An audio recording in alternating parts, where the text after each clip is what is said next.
Hey everybody, welcome to Obscurities in Miniatures, and I have got my grubby little claws on quite the catch today. I speak none other than the new female gunfighters sprue from Great Escape Games.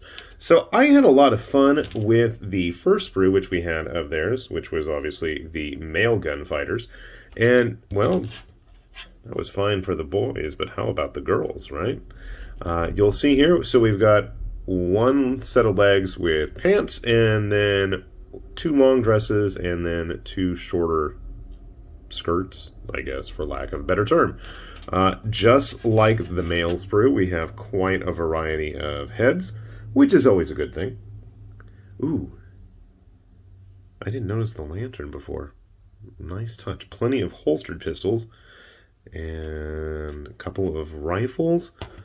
A nice little set of cacti, and check this guy out. This is going to be the star of the show right here. He's going to get his own base. Can't have enough chickens. Actually, we have quite a few pistols, and holstered ones as well. I gotta say, to me, looking at this, okay, these are empty holsters. I was trying to figure out what those were. Now, it doesn't look like there's any numbers or demarcation on which arms go with which, but you know what? Half the fun of these kinds of kits is that we get a chance to play around and experiment with them, so I'm going to do just that. Looks like we have 5 torsos to go with the 5 set of legs, and I'm going to assume, much like the male gunfighter set, that everything is going to be compatible with each other. I don't think there's going to be any set body that goes with a set torso or legs. We also have a couple of extra ponytails right here. Are these ponytails? Or I was going to say they look like almost feathers. No, maybe it's a bandana. I'm not sure. Do we have any band? Oh, we do. I was going to say, look, got a nice bandanaed face there if we can get it back in focus. There we go. Cool, cool, cool. Actually, we have a couple of them. Put that down so I can show you guys better. So check that out. Yeah, we have definitely some nice bandit-style heads right here, which are going to be quite nice if you want to mix and match and have some good gals versus the bad ones. For me, I think that's going to be half the fun, and obviously I'm not going to even be able to help myself. They're all going to be the bad ones. That's what all of my models end up being bad guys. And girls now. So, very cool. I'm going to go grab some glue and some clippers. I'm going to start building these ladies, and I cannot wait to see how they turn out. So, sit tight, and we'll take a good long look, won't we? Okay, we got some of these gunslinger gals all put together, and, well, I noticed a couple of things as I went through them.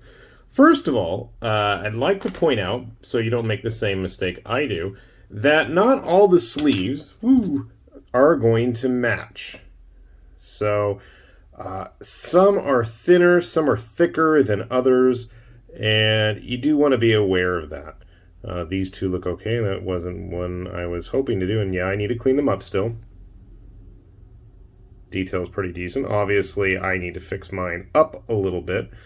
One thing I wish there was a little bit more in the way of ammunition. Some extra like straps of bullets would be kind of cool, but I'm sure I've got some laying around somewhere.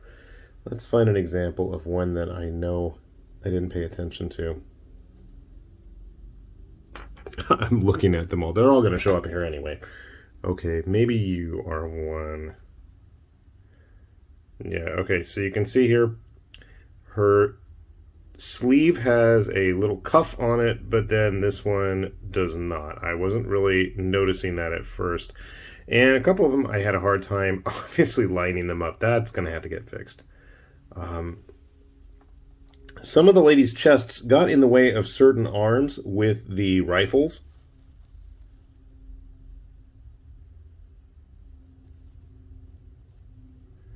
I think she was one of the examples. And getting things to line up. While there aren't any necessarily numbers or specific hands to go with specific weapons, I noticed that some worked better than others. I feel the waists are a little bit thin, but that might just be because they're a little bit more true scale than the usual models of this type that we see. I feel like they're a little bit taller than the men. So this is one of the male gunfighters. She does feel a little bit taller. Maybe that's just because he's an old guy. I don't know. Part of the other issue is I felt that some heads, the neck connection point was a little bit larger than the actual socket for them to plug into. Obviously, a little bit of cutting, a little bit of trimming goes a long way. Here's one. You can see she's got quite a thick neck. I did have to scrape a little bit around that, and here's another example. She's got very billowy sleeves with cuffs. I guess that one has a cuff too. Okay. I was really bummed out. As soon as I cut off the hand with the lantern, it broke. And that was on me. So we had to go back and fix that, obviously. If you've played enough Shadows of Brimstone, you know you need somebody with a lantern, so I thought that was a nice little touch.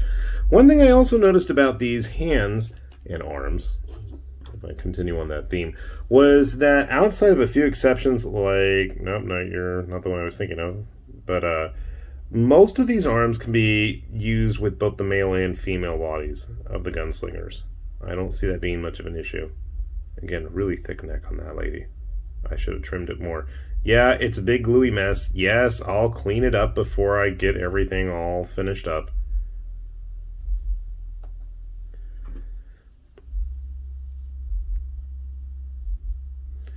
I wasn't sure what to do with this arm. It's a little bit shorter than the other ones. And again, I know I need to clean them off.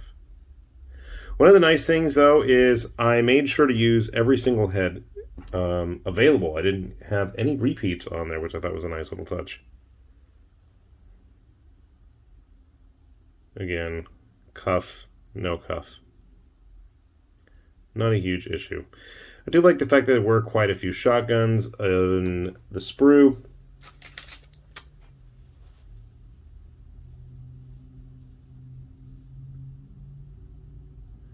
This one I feel like one arm's bigger than the other. Maybe it's just me.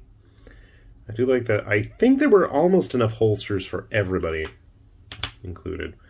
So, obviously, they don't have bases. I want to say maybe they are going to be included with it. This is just kind of a preview sprue. But my first thought is I want to take some of these and kitbash them with some of the Stargrave security core. I think with the size of the heads would work out pretty nice. So if you wanted to have some female security forces, it might be a fun option. Plus just the fact that we have all the banded heads. My first thought was put them into, if you want to do like a Firefly style, that would work out quite well. Body size is right on par. But obviously, where we know everybody else is going to use them, here's one of the other male ones I've got handy. I'm thinking these are perfect, absolutely perfect for Shadows of Brimstone. Now, admittedly, they do look a little short on their current bases. Wanted to have one ready to do a quick draw here. I think that's easily fixed with... Wait, did I even show all these girls? Yeah, that was one I thought had a short arm. This, I think, is the only one of the arms that I think were obviously the most feminine.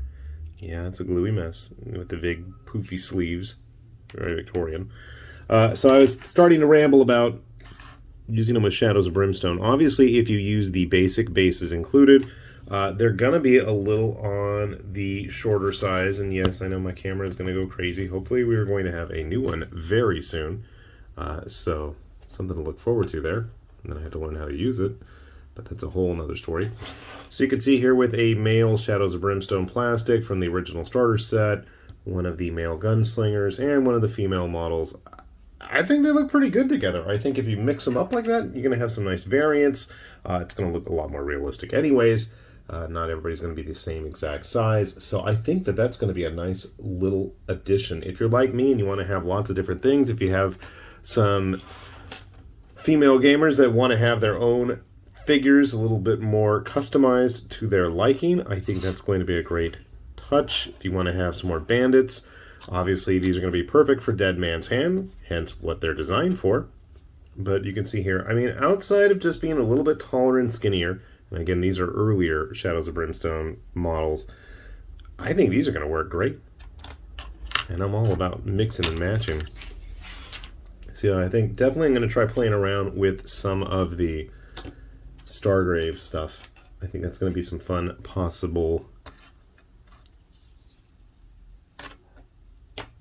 options. I'm going to take her away. Here, you can leave. You know, with the bad guys here, I think they're right on par. Okay, maybe the coffin breakers are a little bit large, but you get the idea. Of course, if you just want to have a bunch... Whoa! I was going to have my battle chicken come on out here. The deadliest enemy in all the West. Might be something worth considering, too. So yeah, I think just depending upon how you base them, and how you base most of your models, I think that's going to be able to give you a lot of bang for your buck. I mean, even with the Wild West Exodus female model here, I mean, she's big, but they don't look that diminutive in comparison, I think. So, very cool looking set. Definitely, I'm going to be keeping my eyes peeled for more because, you know, I love having piles of extra bits to customize with. There were a few extra hands and heads left on the sprues, not a whole lot. And our Kingdom Death-like cacti are definitely going to need some basing done in this beautiful, magnificent beast. Going to need to have those hang out with some of my Kings of War weasels or whatever they were from the Trident Realms. So yeah, definitely a great-looking kit. I love the fact that we have extra heads with the bandanas and outlaw-style masks here. Very nice touch. And honestly, I think we've got our bases pretty much covered at this point. I think the next thing I would love to see as Great Escape Games continues to push this line out into new and interesting waters, I think a set of Mexican bandit, not even bandits, but just Mexican guys in sombreros that aren't, you know, horrible racial stereotypes like some of those Wild West Exodus ones were. I think that would be cool. But honestly, an accessory sprue I think would be great at this point. A prospector kit. A prospector kit with dynamite and pickaxes and big crazy beards. Oh, okay. Yeah, I'm just going to start wish listing here, so I better stop. I'll have a link down below if you want to check out some of these models yourselves and give Dead Man's Hand a good long look. Might be something worth checking out if you're into Western-style skirmish games. So, with that said, this has been High Lord Tamberlane with Obscurities and Miniatures, saying thanks for watching, and we will see you back here soon. Bye-bye!